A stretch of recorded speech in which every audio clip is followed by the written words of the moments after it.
13 जनवरी 2023, 13 जनवरी 2023 का पेपर निकालिए CDP।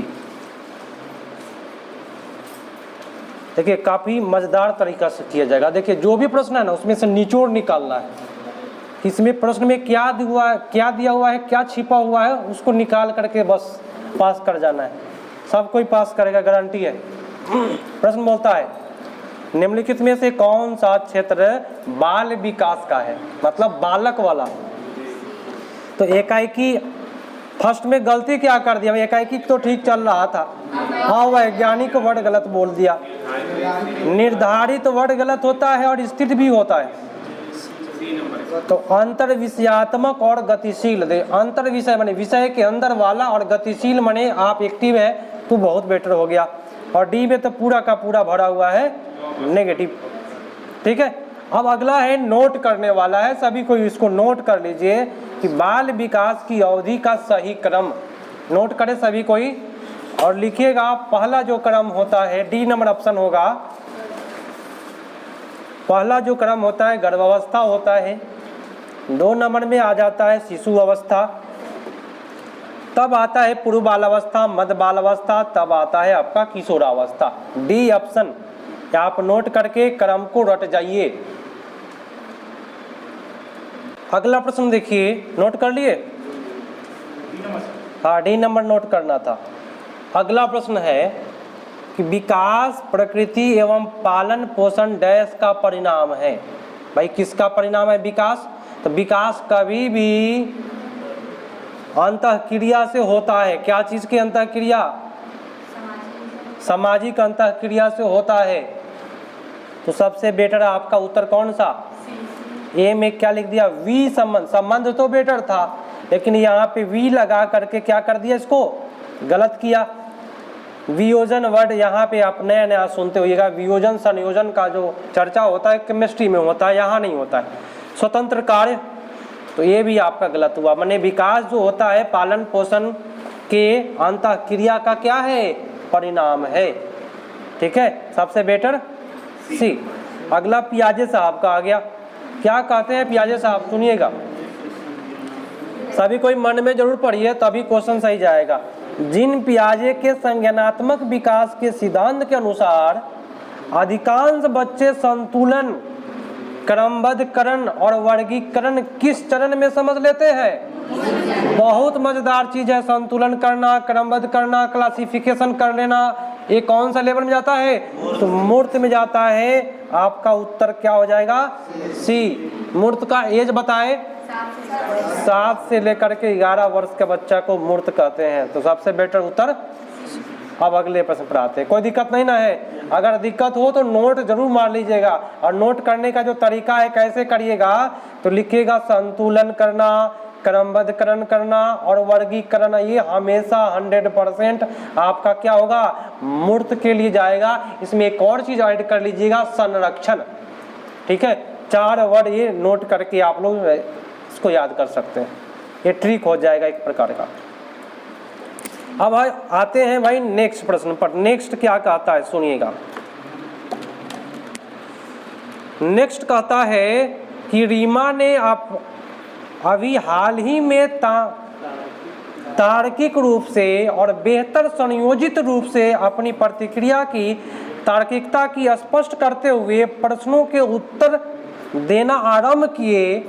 जिन पियाजे के संज्ञानात्मक विकास के अनुसार उसे किस चरण में प्रवेश मिलेगा? अभी शुरू किया है बच्चा तर्क करने का।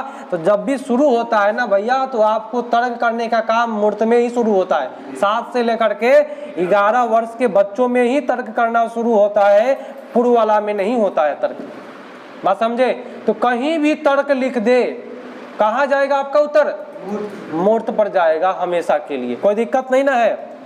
चलिए बस निचोड़ निकालना है मजेदार तरीका से। प्रश्न बोलता है, क्या बोलता है वो? कि बच्चे अधिगम समझ और ज्ञान रखने वाले स्थान अंतःक्रिया करके सीखते हैं। बात तो सही है। अंतःक्रिया माने एक दूसरे से चर्चा करके बच्चा सीखता है।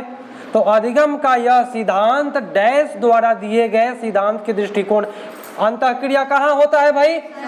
समाज में होता है। और समाज की बात आपके एक ही वैज्ञानिक है वाइगोस्की साहब, वही बोले हैं अंतःक्रिया वाली बात। कोई दिक्कत? चलिए आपका उत्तर ए होगा। ए, बी कैसे होगा? दिमाग कहाँ है? दुकान में है ना? ना, चप्पल दुकान में दिमाग होगा। प्रश्न कहता है कि लेई वाइगोस्की के संज्ञानात्मक विकास के दृष्टिकोण के अनुसार एक अध्यापक को क्या करना चाहिए? वाइगोस्की का कीवर्ड है सोशल, सामाजिक, है ना, सांस्कृतिक और अंतःक्रिया, परस्पर। ये सब वर्ड जो है किनका बना हुआ है? आपके वाइगोस्की महोदय साहब का बना है। तो फर्स्ट में बोला कि विद्यार्थियों को अंतःक्रिया करके कम से कम, यहाँ पे गलती क्या कर दिया भाई? सही तो बोल रहा था लेकिन गलत बोला, लगा दिया है। बी में क्या गलती कर दिया है? संस्कृति भी वाइगोस्की का है लेकिन इसमें एक वर्ड लगा दिया जिसके वजह से बाधित। क्या है? बाधित। आंसर कौन सा जाएगा? विद्यार्थियों को उसके अभिष्टतम गुणों को प्राप्त करने में सहयोग देना। और सहयोग कहाँ मिलता है? तो समाज में मिलता है भाई। समाज माने हमारा गांव नहीं, समाज मतलब आपका विद्यालय और आपका परिवार। समाज का मतलब दो होता है सीटेट के लिए, एक होता है विद्यालय और एक होता है परिवार। तो विद्यालय में हमको सहयोग मिलता है कि नहीं? टीचर करते हैं। चलिए आपका उत्तर। चलिए कोई दिक्कत? चलिए जितना पेपर होगा सारे का ऑपरेशन होगा यहाँ। अगला प्रश्न सुनिएगा कि जीन पियाजे के लॉरेंस कोलबर्ग के जीन पियाजे और लॉरेंस कोलबर्ग द्वारा प्रतिपादित सिद्धांत के बारे में कौन सा कथन सही जा रहा है? आप लोग बताएं कौन सा जाएगा। फर्स्ट बोला कि दोनों ने ही वयस्क संज्ञानात्मक विकास सिद्धांत का प्रतिपादन किया है। तो दोनों ने ही एक चीज नहीं किया है। क्या किया है? दोनों ने ही सिद्धांत के 8 प्रारूप यहाँ पे फिक्स कर दिया। ये बात नहीं बोला है। पियाजे और कोलबर्ग की बात इसमें डायरेक्ट जानना होगा, कोई पेडागोजी नहीं है। डायरेक्ट आंसर डी पर आइए। दोनों सिद्धांत अवस्थाओं को क्या करते हैं? प्रतिपादित करते हैं। अवस्था माने उम्र का, अवस्था बोले तो क्या भाई? पियाजे भी उम्र के बारे में बताया कि 0 से 2 वर्ष क्या होता है? शैशवावस्था। तो कोलबर्ग में नहीं बताया था 0 से लेकर के 4 वर्ष का प्रथम पूर्व परंपरागत अवस्था। ठीक है, तो दोनों ने क्या चीज के बारे में बताया है? उम्र के बारे में। उम्र को क्या कहते हैं? तो अवस्था बोलते हैं। इसलिए आपका उत्तर कौन जाएगा? डी जाएगा। दोनों में यही समानता है, पूरा समझना है। एक एक चीज को मतलब कि निकाल लेना है उसमें से निचोड़, तभी आप लोग को अच्छा जाएगा नंबर। ठीक है, अब देखिए अगला प्रश्न, निचोड़ निकालना है इसमें, कैसे निकलेगा? कहता है कि एक ऐसा कक्षा जहां विद्यार्थियों को जोड़ीदार प्रदत्त कार्य, समूह कार्य, चर्चा में भाग लेने के लिए क्या करा जा रहा है भाई? प्रोत्साहित किया जा रहा है। तो उन कक्षाओं की विशेषता बता दीजिए। फर्स्ट में गलती लिख रहा है। क्या लिख रहा है? निष्क्रिय नहीं ना होगा, ये बात गलत हुआ। तो सबसे पहली बात ऊपर पकड़े। ऊपर बोला है कि समूह कार्य, और समूह में क्या होता है भाई? सहयोग लोग करेगा ही करेगा। डिफिनिट रूप से आपका उत्तर बी पर चला गया। आपका तो पूरा नेगेटिव भरा हुआ है, इससे भी कर सकते थे लेकिन समझना है प्रश्नों को, तब जाए आपको संतुष्टि मिलेगा एग्जाम में। केवल नेगेटिव पॉजिटिव से संतुष्टि नहीं मिलने वाला, प्रश्नों को समझना है, क्योंकि एग्जाम इतना आसान नहीं आता है। पूरा प्रश्न आपको अल्टर रहेगा, वहाँ पे नया प्रश्न रहेगा। तो प्रश्नों को समझिएगा तब मजा आएगा। प्रश्न कहता है, सुनिए, दूसरों की मनोदशा माने दूसरे के मन की बात जान लेना। अब इसी से पकड़ लीजिए, कौन सा बुद्धि? अंतरावैयक्तिक बुद्धि। तो आपका उत्तर कौन सा जाएगा? सी सबसे बेटर हो जाएगा। दूसरे के मन के बात को जान लेना, और खुद के मन की बात करे तो आपका हो जाएगा अंतरावैयक्तिक बुद्धि। और अंग्रेजी में दूसरे वाले को क्या कहते हैं? इंटरपर्सनल, और खुद के बारे में इंट्रापर्सनल। ये बात याद रखिएगा, क्योंकि ये लिखने का जो तरीका है वो सही नहीं है, फंसाता है। तो अंग्रेजी से ही निकलेगा वहां पे। प्रश्न देखिए, भाषा और विचार के बारे में क्या सही है? आप लोग सुने होइएगा भाषा विचार, पहले बोला भाषा बाद में बोला विचार, तो वाइगोस्की जाता है। लेकिन यहाँ तो वैज्ञानिक के बारे में पूछ नहीं रहा है, क्या चीज के बारे में बोला? क्या सही है? ठीक है, तो सबसे बेटर है या एक दूसरे को क्या करते हैं? प्रभावित करने के लिए असंख्य तरीके से अंतःक्रिया करते हैं। बात सही है, एक दूसरे से क्या करता है? अंतःक्रिया करता है, लेकिन बहुत सारा अलग अलग तरीका से, सबका अलग अलग तरीका होता है। जिसको बोल दिया क्या? असंख्य तरीका। मैंने बहुत सारा तरीका है। मैंने दो आदमी अगर बात कर रहा है तो दोनों आदमी का बात करने का जो तरीका है वह क्या है, असंख्य है। मैंने सब अलग अलग बात करेगा, अलग टॉपिक पर बात करेगा ना, तो सबसे बेटर उत्तर बी पर जाएगा। चलिए अगला प्रश्न है, इसको 12 नंबर प्रश्न कहता है कि प्रवीण के माता पिता जानबूझकर घरेलू कार्यों के अप्रतिनिधि स्वरूप में संलग्न रहते हैं। जैसे कि पिता भोजन पकाने का कार्य करते हैं और माता जो है घर के खराब हो गए इलेक्ट्रॉनिक उपकरणों की मरम्मत करते हैं। इस प्रकार के परिवेश में प्रवीण करने की प्रवृत्ति क्या होगी? देखिए उल्टा चल रहा है काम भाई। काम यहाँ पे इलेक्ट्रॉनिक मरम्मत करने का काम पिता का था और माता का काम था घर में, लेकिन यहाँ पे उल्टा करने का काम क्यों हो रहा है? ताकि भाई जेंडर रूढ़िवादिता को क्या किया जाए, सुधारा जाए। तो यहाँ पे लिखा हुआ है क्या, फर्स्ट में जेंडर रूढ़िवादिता विभेदीकरण का समर्थन तो नहीं कर रहा है, गलत बात है। जेंडर रूढ़िवाद धारणाओं पर प्रश्न करेगा। सबसे बेटर क्या होगा, जेंडर रूढ़िवाद धारणा पर क्या करेगा, ये प्रश्न करेगा। जेंडर स्कीमा को सुदृढ़ करेगा। स्कीमा आपका हो गया स्पेशल पियाजे भाई का, तो किसी एक वैज्ञानिक का मारना क्या है, अनुचित है। बाकी सारे वैज्ञानिक से आपका हो गया दुश्मनी, इसलिए गलत हो रहा है। अगला प्रश्न है, कक्षा में विद्यार्थियों के विविधता को किस रूप में लेनी चाहिए? विविधता जो भी होती है वह क्या है, संसाधन का काम करता है। आप लोग को पढ़ाए थे, तो विविधता को अधिगम के लिए सकारात्मक गुण के रूप में लेना चाहिए। बहुत अच्छा बात बोला। बी में क्या गलती बोला, सी में और डी में सीमित। चलिए आपका उत्तर ये है। चलिए अगला प्रश्न है कि राष्ट्रीय शिक्षा नीति 2020 के अनुसार प्रारंभिक स्तर पर आकलन का क्या स्वरूप होनी चाहिए? आकलन का रचनात्मक होना चाहिए, होना चाहिए रचनात्मक भाई। बी वाला सही है। नियमित कोट दिया हुआ है 14 का, डी आंसर दे रहा है। कौन कौन जा रहा है सही, मिलाइए तो। ए बी और डी। सी क्यों छोड़ रहा है? यहाँ पे मात्र वर्ड के वजह से यहाँ पे सी को गलती कर रहा है। मतलब कि आकलन का तरीका है रचनात्मक करिए, नियमित करिए और क्या शिक्षण अधिगम के लिए उपयुक्त बोले तो अनुरूप होना चाहिए। जिस प्रकार का शिक्षण चल रहा है उसी प्रकार का आकलन करना जरूरी है। अब आ जाइए अगला प्रश्न है कि शिक्षार्थियों में समालोचनात्मक चिंतन को समुन्नत करने के लिए क्या महत्वपूर्ण है? सबसे बेहतर महत्वपूर्ण बताना है, कौन सा होगा? एक में बोला अध्यापक को विद्यार्थियों से बहुत ही आसान, यहाँ पे क्या गलती किया? चलिए बी में क्या गलती कर रहा है? तो पाठ्यक्रम को पूरा करने के लिए लचीला समय रेखा, ये समय रेखा जो है ना वो गलत होता है। तो कौन जाएगा? विद्यार्थियों को ज्ञान सृजन करने के लिए प्रचुर अवसर दीजिए। बच्चा को अवसर दीजिएगा, ज्ञान का निर्माण करेगा। अवसर वाला तो आप लोग खोजते हैं। समावेशन को समुन्नत करने के लिए अध्यापक को क्या करना चाहिए? अब भाई अध्यापक को करना क्या है? फर्स्ट बोला प्रतियोगिताओं को प्रोत्साहित करना, ये तो अच्छी बात है, ठीक है, ये तो सही लिख रहा है। लेकिन भाई प्रतियोगिता की वजह से इसको गलत करके चलना पड़ेगा आपको। प्रोत्साहित तो ठीक है, लेकिन प्रतियोगिता के लिए नहीं करना है 1 to 5 के बच्चों को। बी है कि अध्यापक केंद्रित शिक्षण शास्त्र विधियों को कार्यान्वित करना चाहिए। तो यहाँ पे शिक्षक केंद्रित हो गया, 2 गलत हुआ। 3 में क्या है? व्यक्तिगत विविधता को अनदेखी करने के लिए बोल रहा है, ये भी गलत हुआ। कौन सा सही जाएगा? अधिगम के लिए सार्वभौमिक अविकल्प बोले तो डिजाइन को क्या करना?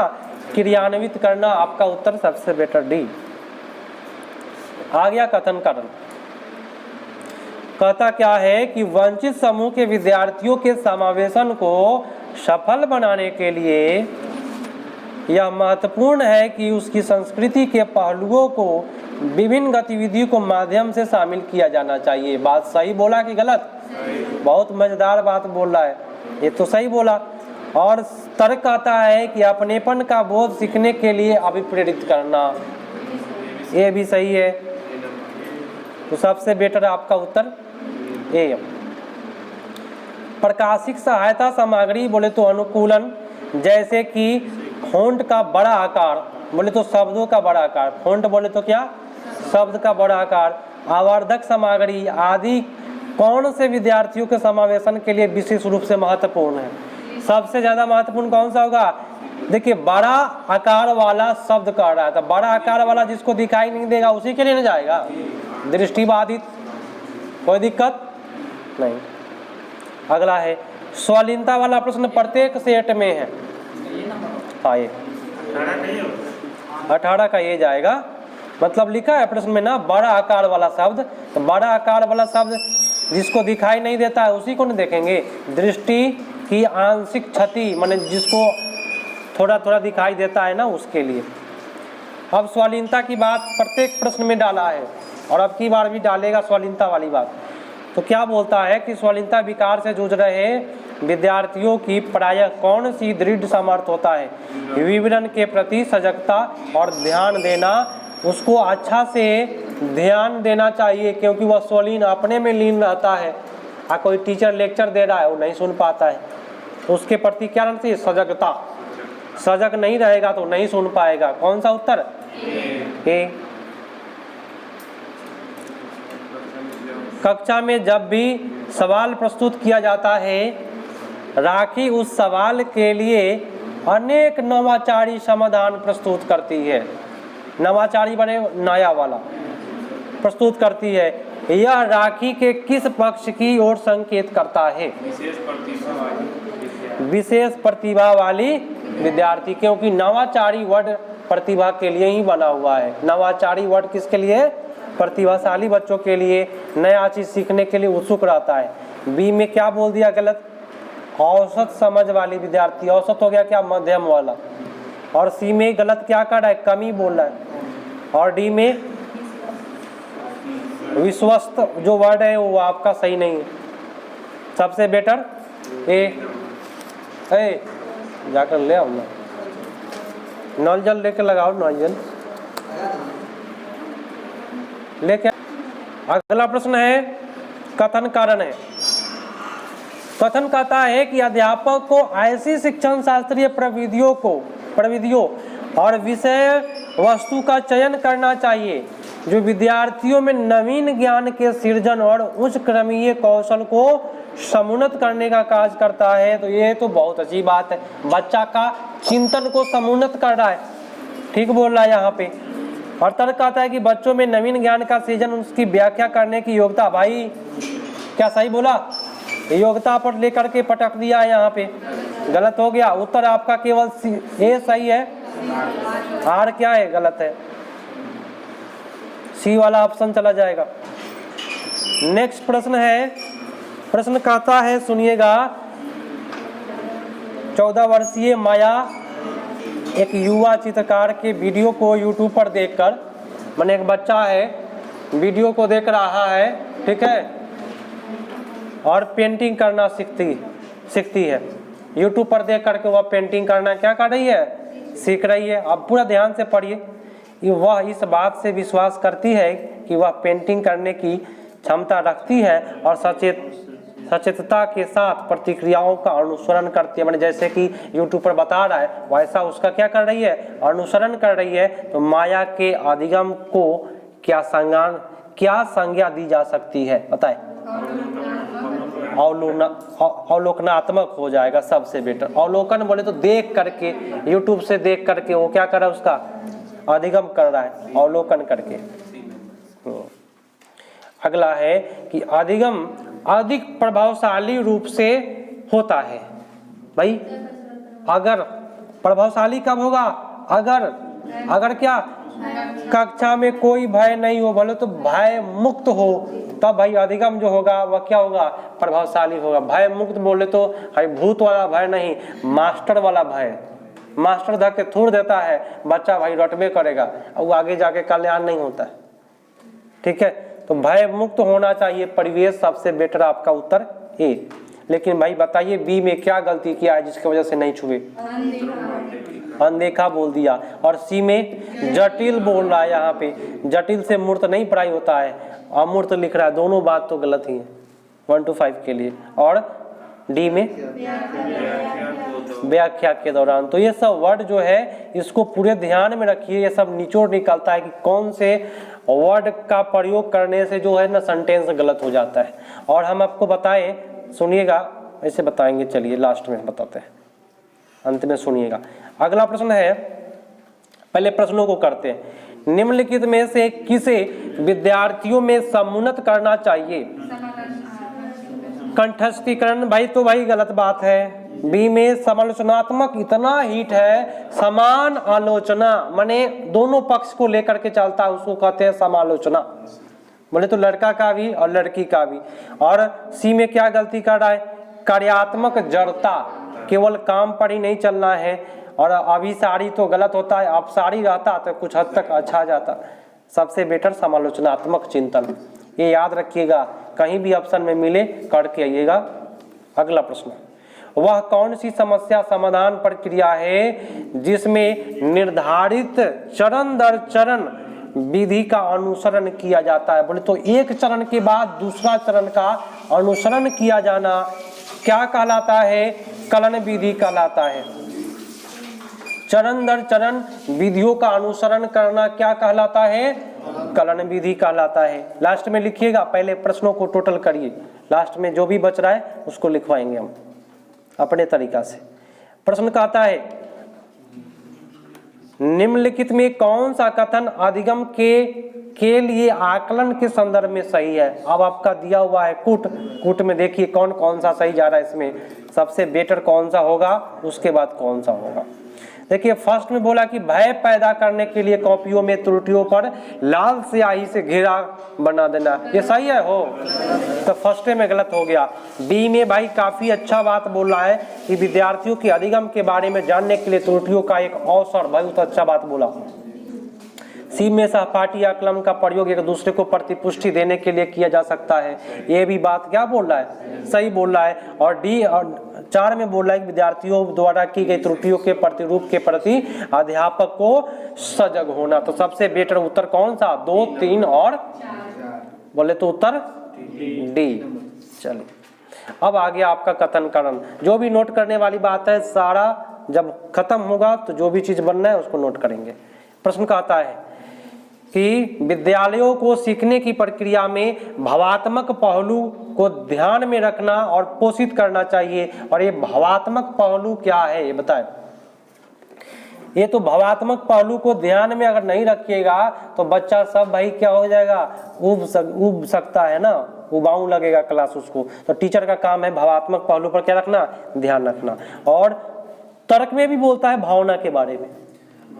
भावनाएं संज्ञान से क्या है, पृथक नहीं है। भावनाएं और संज्ञान से क्या हुआ है, जुड़ा हुआ है। भावना आपके संज्ञान बोले तो जानकारी से आपका भावना जुड़ा हुआ है, तो आपका सबसे बेटर उत्तर ए पर। अब भावना संज्ञान से क्यों जुड़ा हुआ है? संज्ञान बोले तो जानकारी, और अंदर का जो भावना निकलता है जानकारी से निकलता है ना, जितना जो जानकारी जानता है वो अंदर से निकालेगा। अगला, निम्नलिखित में कौन सा कारक अधिगम हेतु आंतरिक अभिप्रेरणा को संचालित करता है और अग्रता प्रदान करता है? आंतरिक, देखिए आंतरिक का 2 चीज है, रुचि और जिज्ञासा। सबसे बेटर चीज है, आंतरिक प्रेरणा डालता है। तो कभी भी बोलेगा आंतरिक के लिए उत्तर क्या जाएगा, रुचि पर चला जाएगा। अगला प्रश्न है, कहता है क्या निम्नलिखित में कौन सी अधिगम को प्रभावित करने वाले प्रवेशीय कारक है और व्यक्तिगत कारक नहीं है? प्रवेश बोले तो पर्यावरण का कारक है, ये बताना है। समझ स्तर होगा क्या हो जाएगा इसमें? बी में भावात्मक लब्धि, सी में शिक्षण अधिगम सामग्री। यही आपका परिवेशीय कारक बनता है कि किस प्रकार से आप बच्चों को अधिगम का सामग्री उपलब्ध करा रहे हैं, ये सबसे बेटर होता है। डी है सीखने के लिए आंतरिक अभिप्रेरणा। नेगेटिव बोल रहा है ना, हाँ नेगेटिव बोल रहा था। 30 का 30 है कि 29 है? 29 का सी। शिक्षण अधिगम सामग्री परिवेश के कारक, व्यक्तिगत कारक नहीं है। तो यहाँ व्यक्तिगत कारक नहीं है, सामग्री व्यक्तिगत कारक नहीं होता है, सभी के लिए आया है सामग्री विद्यालय में। और अंतिम प्रश्न है कि निम्नलिखित में कौन सा अधिगम के लिए बाधक बन सकता है? बाधक बोले तो रुकावट पैदा कौन करेगा हो? लचीला तो वो अच्छी बात है, बहुसंवेदी बहुत अच्छी बात है, लेकिन विद्यार्थियों के लिए एक समान योग्यता ये आपका कभी भी नहीं सही होगा। कभी भी कोई बच्चा एक समान योग्यता नहीं रख पाएगा। ये बात क्या हुआ? उत्तर कौन सा जाएगा? सी हो जाएगा।